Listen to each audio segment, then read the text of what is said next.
So my name's Mike Hannaway. I'm the unit manager for the project management unit in council, and it's in the capital program group.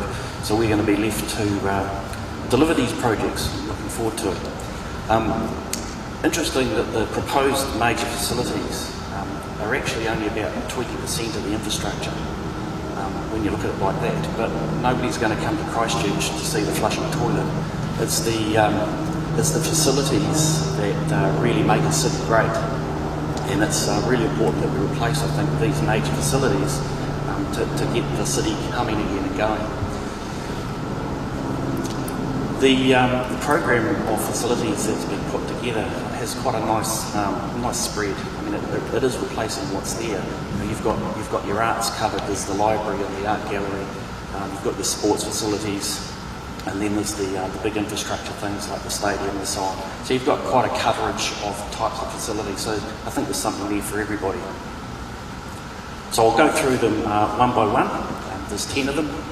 We'll start with the nice. I don't know if any of them are easy, but we'll start with the town hall. So the key thing about the town hall, of course, is it's listed on the Heritage Register as an important building as part of the city. Whether you like it or not, there's obviously, as Tony alluded to before, there's different views on it as a piece of architecture, but it's a heritage building in the city. We've looked at it and said it is repairable, but it has actually sustained quite significant damage. Most of the damage has come about from the ground under it actually just dropping away and flowing into the river. So the building itself is just kind of buckled over. There's up to 450 millimetres. It's 18 inches to people in Still and Imperial of differential settlement across the building. So it's just leaned over like that. In various places you've got elements that have just cracked, the beams and so on. And of course, as a building with a lot of fair-faced concrete, the cracks show up. However, it is repairable.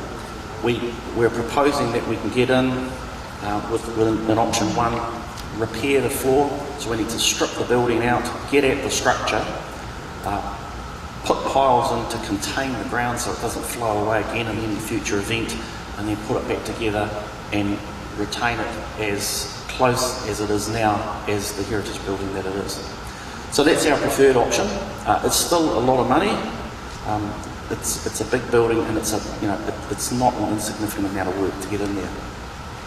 The second option, which we put on there, is to say, okay, rather than try and repair the early 1970s building, do you actually completely demolish it, get the old plans out, dust them off, bring them up to the latest building code, so we're building it up back and strong, and replace the building. That, of course, then becomes a replica heritage building rather than a new one. But that is an option.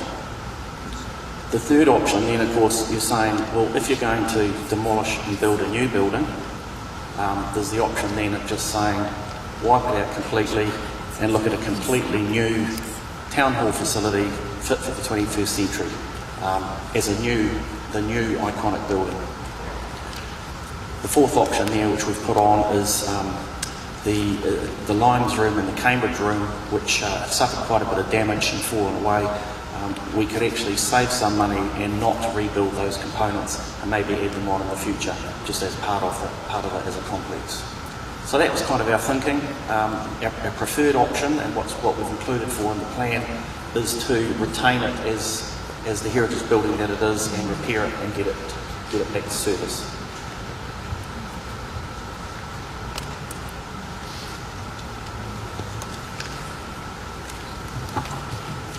So, the convention centre.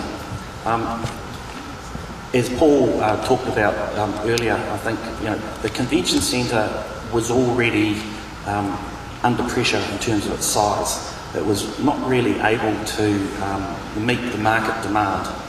There was already a plan afoot to expand before the earthquake and get the facility larger to enable us to cater for more facilities. So the four options there Option one was simply to say, okay, we had a 7,500 square metre facility before, let's simply replace it the same size where it was, just to give you as a comparison. But as I said, it was already undersized and not able to really meet the market demand. The second option was pretty much in line with what was going to be put in place prior to the earthquake, which was expanding it out to 19,000 square metres and on the existing site. The 19,000 square metres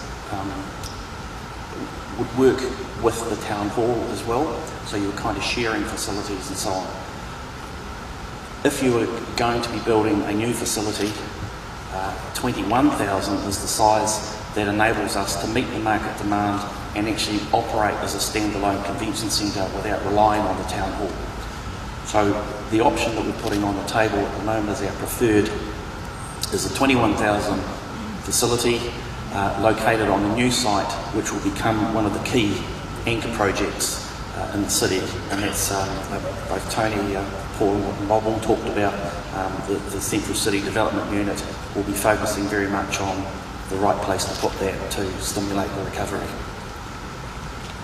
And the fourth option in there, which is an even bigger facility, that was previous to the earthquake. They were looking at the national convention strategy, so a network of convention centres through the country. That was being done with MED, so central government and so on. So the number one convention centre, no doubt you've heard all in the press recently, is the one in Auckland, with or without Sky. So that'll be the sort of numero uno convention centre, and their preferred size was a 26,000 square metre in the south to support and complement that as a facility. We're saying that we think we're okay with 21 at the moment, so that was our preferred option.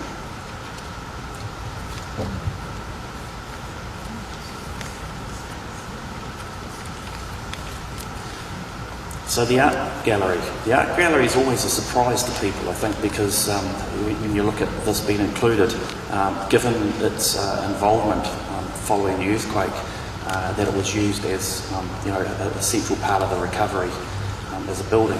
However, it's actually sustained quite a lot of damage in terms of settlement. The building's leaned over, you've got the floor sloping away and so on. Also, with the increase in building code requirements, it's not now sitting at 100% of the design codes.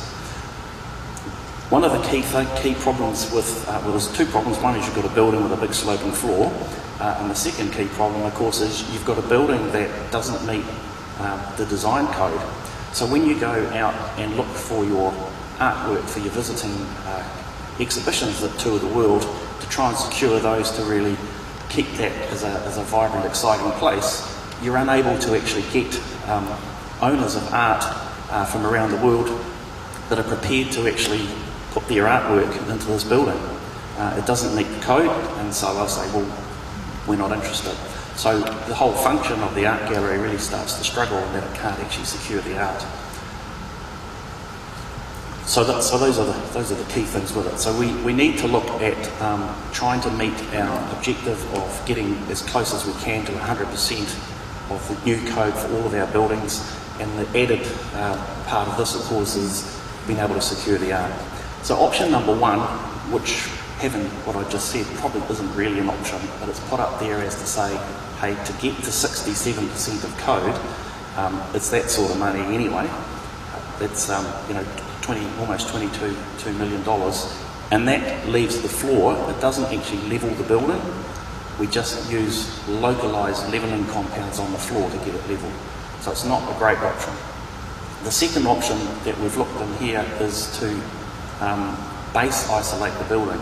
We can actually get into the basement on the building, cut the foundation columns off, jack the building level, and then where you've got your cut in your columns, we can put base isolating units. So a base isolating unit effectively stops the amount of load that the building attracts and makes it significantly stronger in effect without actually strengthening the building. It's just reducing the load that it's going to get. Base isolation will probably, we've said 100%, but base isolation could take it up to 150, 160% of code. It's also the least intrusive option. For us to get 100% of code without base isolating, we'd actually have to strip the entire building out to get to the structure, fix the structure and then build it back again. It would actually cost more money than doing this option. The difference between options 2 and 3 was one of the effects of base isolation is the building starts to move quite a bit, very slowly. So to base isolate the building, you need a strip around the building to allow it to move without crashing into the neighbours. And that's about a ½ a metre strip around the building. So in option 2, we're looking to secure a piece of land on the neighbouring site that we can allow for that to build. If we're unable to get that strip of land, then we would do the base isolating option within our existing site, which is a significantly more bit of work because we've actually got to demolish the edge of the building and then build it back a little bit smaller. That's what the difference is. The fourth option was sitting there really to target that other key objective around being able to secure visiting exhibitions. So it's kind of a hybrid of saying, number one, where we go with that 67% and kind of just deal with what we've got, but we create a new gallery area primarily targeted for visiting exhibitions that we can build as a brand new, base isolated, state-of-the-art kind of structurally sound building. Just put that there as an option.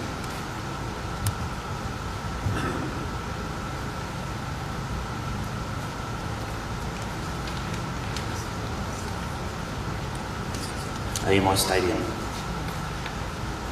I mean, AMI Stadium's kind of simple. It comes down to size, roof and location. So the existing facility has again suffered quite a bit of damage in terms of global settlement and where the whole stand has sunk, and also differential settlement where you get differential settlement like that, where it kind of moves, bits crack and so on. So to put the buildings, I mean these are big stands, to put them back level in the same place is a significantly expensive exercise. It's also very risky. You're getting in underneath these great big stands to try and get into the foundations and repair them. It's probably technically possible, and we're still working down that road with the insurance companies and engineers to come up with the right solution. So option 1 is kind of a hybrid where we're looking at the probably least damaged stand that we can repair, but demolishing the other one with a new stand. Huge risks within the costs, and also no guarantee once you've done it that you could actually then secure future insurance for the building because there's so much uncertainty around it. So once we get beyond the repair option, as I said, you simply come down to size, roof and location. So we've proposed a number of options there, either a 30,000 or a 35,000 stadium with or without a roof. The question around size is I guess primarily around being able to attract the tier 1 test matches. The bigger you are, the more revenue you're going to get on those really big test matches. So it's the the Englands, the South Africas, the Australias, and so on, as opposed to the lesser nations that can often go to smaller. So 30 and 35 will probably get good test matches, but the bigger the better too, as far as the rugby union and income is concerned. The other option that we've put down in terms of 3A, 4A, 5A and 6A is simply to say, hey, if we're going to be building a new stadium, is it in the right place? You could build one somewhere else, closer into the city, to kind of stimulate recovery and so on, and help to kind of build more of a heart and community. Say it quickly, that's probably about $100 million worth of land if you wanted to put the stadium on a new place. That's allowing for about 7 hectares of a site.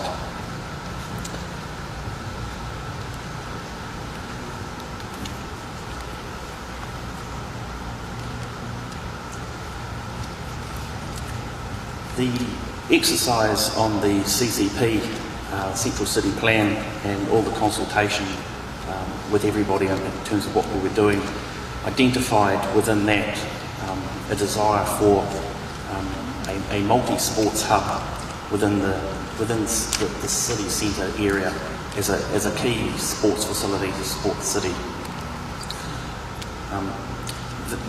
What we're proposing at the moment is, again, as I said at the start, primarily to replace facilities that we've lost.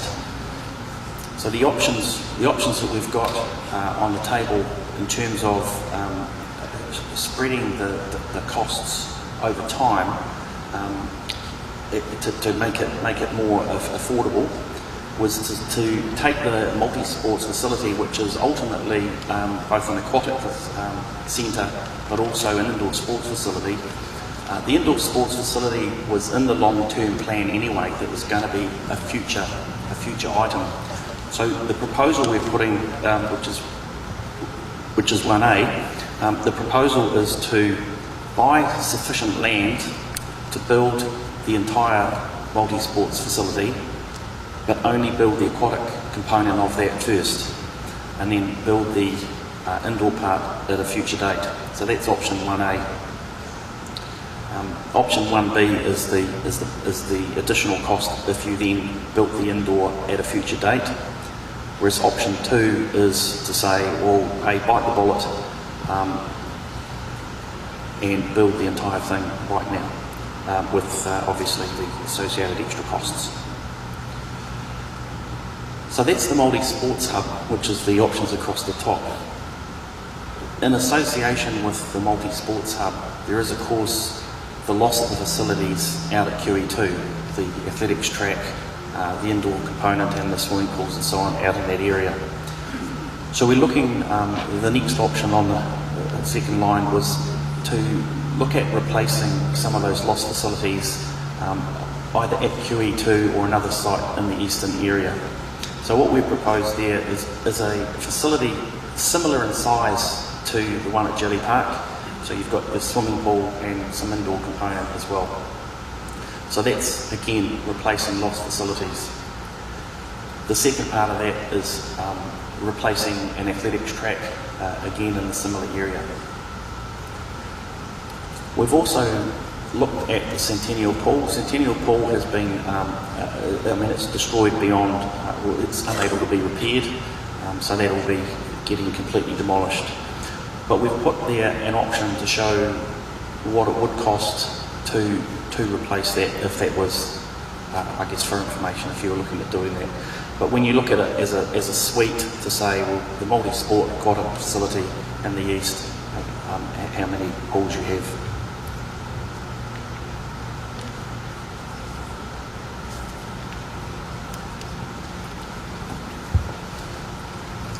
I thought this one was an easy one, but I was talking to some people earlier about it who have a clear view, so none of them are easy.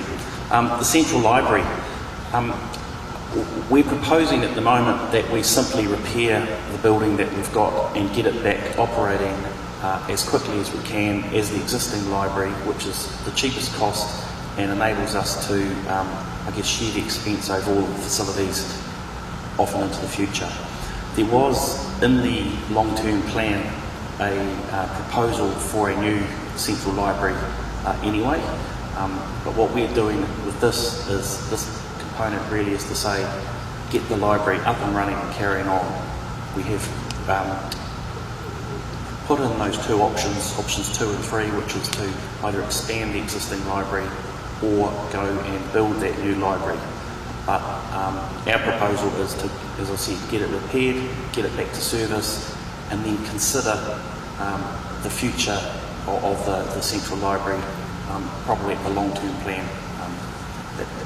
That's our proposal at the moment, but if the feedback comes different to that, we welcome the input.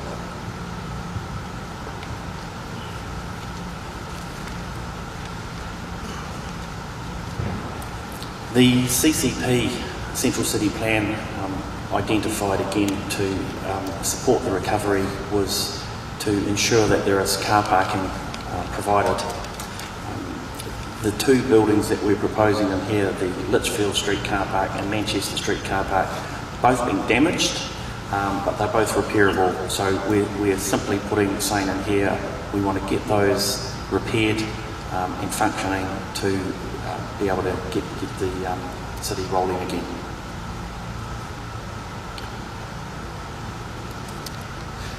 And the last option we have, the last project, is the Sockburn Service Centre, not in the CCP, out of course in the southwest, and that is about again replacing damaged facility, and we're looking to build a new service centre and library on a site in Hornby, which was bringing forward plans that were in the LTP in 2017 and supporting growth in that area, making sure that we've again sharing the facilities everywhere. That was it.